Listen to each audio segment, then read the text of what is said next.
네, 어벤져 전략회 1월 29일 수요일 순서 진행하겠습니다. 오늘은 설날입니다. 여러분 새해 복 많이 받으시기 바랍니다. 을사년이 이제 시작이 됐습니다. 우리가 뱀의 해라고 하는데요. 정말 이 뱀 같은 지혜를 가지고 어려운 이 올해 난국을 다 극복을 했으면 하는 그런 바람으로 설날 방송 시작하도록 하겠습니다. 참 설날 시작과 함께 어제 참 끔찍한 또 사고가 하나 발생을 했습니다. 어젯밤에 김해 국제공항에서 홍콩으로 출발할 예정이었던 에어부산 여객기에서 갑자기 화재가 발생을 했습니다. 이게 지금 그 출발하기 직전에 그나마 이 불이 나서 정말 다행인데 갑자기 불이 꼬리 쪽에서 번지면서 앞쪽으로 나서 승객들 176명이 긴급히 대피하는 그런 화재가 발생을 했습니다. 우리 무한항공의 제주항공 사고가 난 지 얼마 되지 않았는데 또 이렇게 끔찍한 사고가 발생을 했습니다. 저게 이제 출발하기 직전이었기 때문에 아마 소방서에서 일단 이 소방차들이 저기 보면 날개에 거기 연료가 다 지금 들어가 있습니다.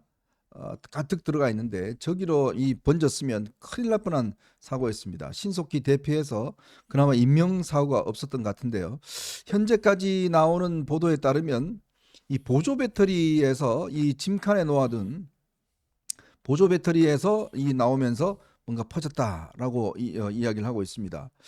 자, 우리 옛날에 대한항공에서 다니셨던 우리 박상수 변호사님, 이 보면 진짜 이거 큰일 날 뻔한 사고였어요. 정말 큰일 날 뻔한 사고고 꼬리날개 쪽에서 불이 붙었다고 했는데 네. 그래가지고 어제 저도 이제 방송을 볼 때는 꼬리날개 쪽에라면은 꼬리날개 쪽에 그 또 비상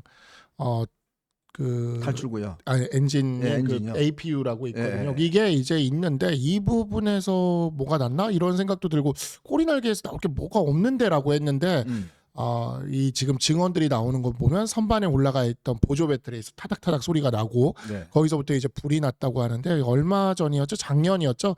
청라에서 전기자동차 배터리 화재 네네, 사고를 맞아요. 기억을 하시겠지만 그와 유사한 사태가 좀 벌어진 것 같다. 네. 그리고 이와 같은 보조 배터리는 제가 알고 있기로 그 들어갈 때 그 기내 수화물로는 못 가지고 들어가는데 짐칸에만 들어가. 예, 짐칸에만 들어가야 되는데 이게 어떻게 또 이렇게 들고 들어간 거 아니었나 아직은 좀 더 조사를 해봐야 될 겁니다. 네. 그렇긴 하지만 그랬다면은 사실 또 승객의 부주의가 될 수도 있어요. 사유가. 그래서 이제 어떤 사유가 될지는 좀 이제 두고 봐야 될 것 같긴 합니다. 다만 이제 무한공항 사고가 일어난 지 얼마 되지도 않아서 또다시 이런 사고가 발생을 했기 때문에 굉장히 좀 걱정을 하고 있고 또 이번에도 LCC였잖아요. 네. 그러다 보니까 어제 또 뭐 방송들에서 LCC 항공기의 문제점 뭐 이런 것들에 대해서 이야기를 하던데 이거는 조사 결과가 나올 때까지 좀 기다려야 될 것 같습니다. 좀 기다려야 될 것 같고요. 뭐 항공기 정비나 이런 데 문제가 있으면 그 프로세스나 이런 것들을 고쳐나갈 필요는 있겠지만 또 어떤 뭐 LCC에 대한 마녀사냥 이런 쪽으로 끌고 갈 거는 좀 아닌 것 같아요. 이 그래서 에어부산이라는 게 이제 저 옛날 아시아나항공의 LCC죠. 그게 이제 조금 애매한데 에어부산 같은 경우에는 이제 그 아시아나 항공 계열이라고 하는데 또 부산 쪽에서 투자도 많이 받았어요. 투자했죠. 예, 그래가지고 이게 항공사가 이제 대한항공과 진에어 관계보다는 그렇게 또 완전히 이렇게 엮여 있다고 보기에는 조금 애매한 면이 있습니다. 그래서 어쨌든 간에 그러다 보니까 이제 뭐 대한항공과 아시아나항공이 합병되는 과정에서 뭐 제대로 정비가 안 돼서 그런 게 아니냐 이런 이야기들도 있는데 그러니까 그런 좀 너무 성급한 판단을 하기보다는 이건 좀 차분히 좀 기다려야 될 것 같다라는 생각이 들고요. 진짜 큰일 날 큰일 날 뻔했어요. 이거 뻔했습니다. 176명이나 타고 있었는데 이게 아마 뭐 아직까지는 정확치는 않습니다. 추정컨대 이제 우리가 짐칸에 짐을 막 두드러 넣잖아요. 맞아요. 꾹꾹 눌러서. 네. 그러니까 이 보조 배터리가 이게 압력을 받으면 네. 이게 좀 문제가 생긴다고 그래요. 그래서 이 보조 배터리는 여러분들 어디 그 공항 같이 타면은 무조건 안에 기내는 못 들어가고 맞아요. 이 짐에다가 넣어서 가야 됩니다. 그렇게 그다음에 가야 되는데 이게 왠지 모르겠지만 하여튼 이게 지금 들어가서 이런 사고가 지금 벌어진 것 같은데 정말 큰일입니다. 이게 지금 자칫했으면 정말 이 신속하게 대응해서 그나마 다행이지. 이거 잘못 대응했더라면 이게 또한 이 나라가 우선한데 계속 이렇게 지금 항공기 사고는 한 번 나면 대형 사고잖아요. 맞아요. 네. 네.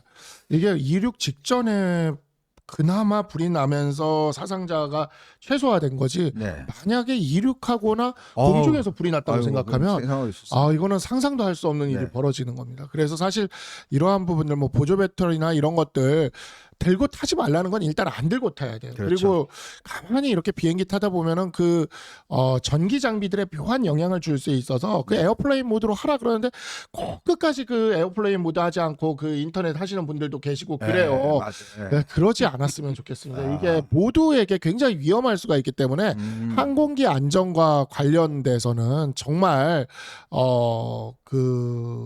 정말 주의해야 된다. 네. 이런 점을 좀 말씀을 드리겠습니다. 제가 보니까 보조 배터리가 기내에 갖고 타야 되는 게 맞아요. 기내요. 네, 기내. 그러니까 수화물이 안 돼요. 수화물로 하면 수화물로? 오히려 위험해서. 수화물로? 맞아요. 기내예요. 제가 지금 어. 그래가지고 지금 말씀하시는데 그거는 아닌데라는 생각이 지금 들었는데 기내 반입입니다. 맞아요. 저도 맞아요. 지금 외국 댓글이 안 가본 지가 네, 않았어요. 댓글이 맞습니다. 그렇습니다. 댓글이 지금 네. 맞아요. 네. 네. 맞군요. 저도 뭐 외국 나가본 지가 오래돼서 이게 넣어야 되는지 안 해보는데 기내 이 보조 배터리는 휴대해야 돼요. 예, 휴대하는 건 맞아요. 근데 이게 이제 그 선반에 올려가지고 이렇게 하면서 거기서 뭔가 이렇게 터지는 사태가 벌어진 것 같은데 네. 이게 정말 얼마 전에도 이게 또 네. 기내에서 이게 연기가 나서 그때도 막 황급하게 했던 그런 기억이 있는데 하여튼 참 이런 좀 배터리 사고가 자꾸 이렇게 나니까 좀 걱정스럽습니다. 이번에 설 연휴 때 꽤 많은 분들이 아마 인천공항이나 통해서 해외로 가시는 것 같은데 정말 사고가 없었으면 좋겠습니다. 눈도 많이 와서 지금 교통사고도 많습니다. 이게 국가의 존재가요. 바로 이럴 때 정부가 정상적으로 가동된다는 것은 이런 어떤 위기 상황이라든지 이런 상황에 있을 때 미리미리 차단하고 대비하기 위해서 있는 건데 지금 정부가 제 기능을 못하고 있고 또 대통령이 지금 구속되어 있는 이런 상황이기 때문에 공직사회가 조금이라도 흔들리면 이게 국민들에게 직접적인 피해가 올 수가 있습니다. 정말 좀 우리가 유념을 해야 될 것 같습니다. 자, 그리고 국민의힘 그 당협위원장들이 이 설 연휴에 이제 서울구치소에 모여서 윤 대통령한테 세배를 함과 더불어서 80명이 대통령에게 전달하는 입장문을 냈습니다.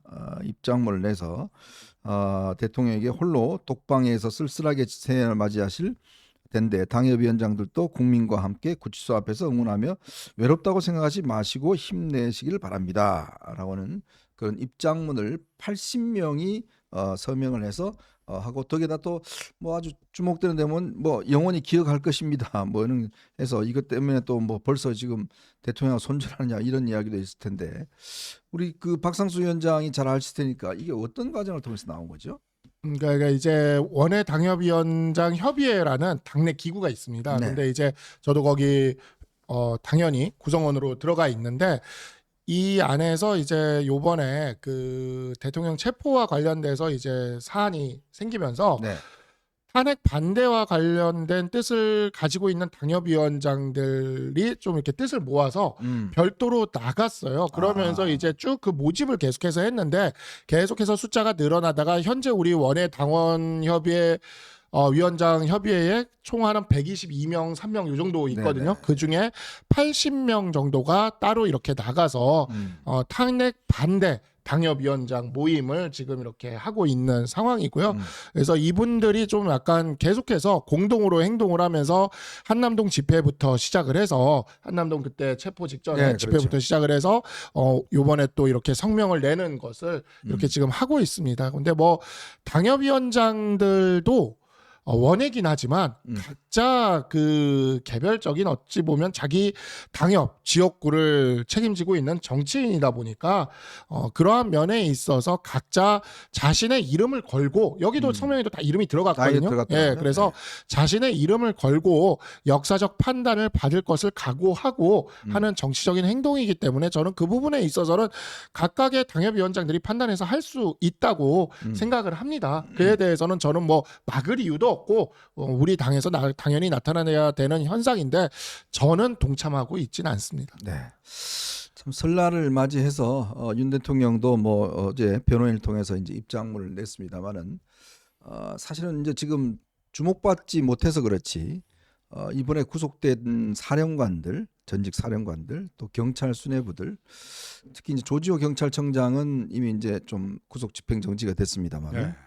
아마 그 가족들이나 이런 분들이 꽤 힘들고 고통스러운 시간을 보내고 있는 것 같아요. 네, 그렇습니다. 이분들에 대한 관심이나 이런 게 지금 전혀 없다 보니까 사실은 이제 삼성 장군 뭐 이렇게 준장, 소장 뭐 이렇게 되면 중장 정도 되면 이제 뭐 이 연금 받아서 이제 제대하고 나면 뭐 충분히 살 수 있는데 사실 이번 사건으로 인해서 대부분 이등병으로 강등이 됨과 동시에 또 연금도 거의 없어진다고 그래요. 네. 그러니까 그리고 또 지금 아마 많은 또 변호사비를 부담하려고 그러면 굉장히 힘들 겁니다. 사실 명령에 따랐다는 이유로 이렇게 힘든 상황 아니겠습니까? 그렇죠. 지금 뭐 경찰 조지호 경찰청장은 이제 보석이 됐는데 나머지 군사령관들 지금 뭐 대통령과 똑같이 차장 감방에서 지금 고생을 하고 있는데 명절 때 뭐 가족들 면회나 뭐 이런 거는 있었겠죠. 근데 마음이 굉장히 무거울 것 같아요. 네. 다음 주 화요일과 목요일에 그분들이 대부분 헌법재판소 대통령 탄핵 심판의 증인으로 나와서 네, 대통령과 누가 진실을 얘기하고 있는가, 네, 누가 거짓을 얘기하고 있는가, 음, 이 진실 공방을 하지 않을 수가 없는 그 시간이 다가오고 있지 않습니까? 네. 얼마나 마음이 무겁겠습니까? 여러분 군에서요 이 별 단다는 게 얼마나 힘든 거는 뭐 제 친구들도 이렇게 보면 진짜 군에서 별 다는 거는 진짜 별 다는 거하고 비슷합니다. 진짜 이건 운도 따라야 되고 실력도 있어야 되고요. 그리고 또 뭐 투스타, 쓰리스타까지 가는 것 정도는 어마어마하게 사실 힘든 과정입니다. 사실 그걸 위해서 가족들이 모든 걸 희생하고 사실은 뭐 정말 이사 엄청나게 옮겨 다니면서 결국은 이 하나만을 위해서 쭉 그다음 국가를 위해서 충성을 해왔을 텐데 글쎄 그런 사람들이 이제 이런 대통령의 어떤 비상계엄 어쩔 수 없는 지시 때문에 이행을 하다가 결국 이런 처지에 가 있는 것들 사실은요 이게 뭐 군이라는 거는 명령에 살고 명령에 죽는 조직 아니겠어요. 이제 그걸 그분들한테 우리가 그렇게 탓할 상황은 아닌 것 같습니다. 어쨌건 대통령도 좀 이런 분들을 좀 챙겨 뭐 메시지라도 좀 이야기를 해야 될 텐데 글쎄 새해 메시지에는 그런 이야기가 없어서 저는 좀 안타까웠습니다.